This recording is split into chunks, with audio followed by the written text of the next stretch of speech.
அஸ்ஸலாமு அலைக்கும் வரஹ்மத்துல்லாஹி வபரகாத்து. அல்ஹம்துலில்லாஹ். இன்னைக்கு நைட்டு உணவு 29 ஜூன் 2024. மாஷா அல்லாஹ்.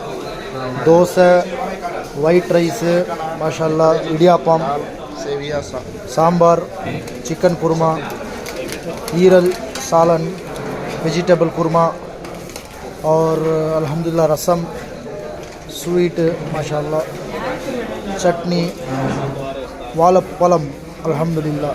யாருக்கு மெனு? யாருக்கு மெனுன்ற? மெனு இல்லை, வீடியோ எடுக்கிறேன். அல்ஹம்துலில்லாஹ். நம்மளோட ஹாஜிங்க வந்துட்டாங்க மாஷா அல்லாஹ். மாசால் கிராண்ட் ஹோட்டலில் இன்றைக்கி நைட்டு உணவு 2024 ஹஜ்ஜுக்கு வந்த ஹாஜிங்களுக்கு மாஷா அல்லாஹ். இன்றைக்கி தேதி 29 ஜூன். அல்ஹம்துலில்லாஹ். துவா செய்யுங்க. அஸ்ஸலாமு அலைக்கும் வரஹ்மத்துல்லாஹி வபரகாத்துஹு.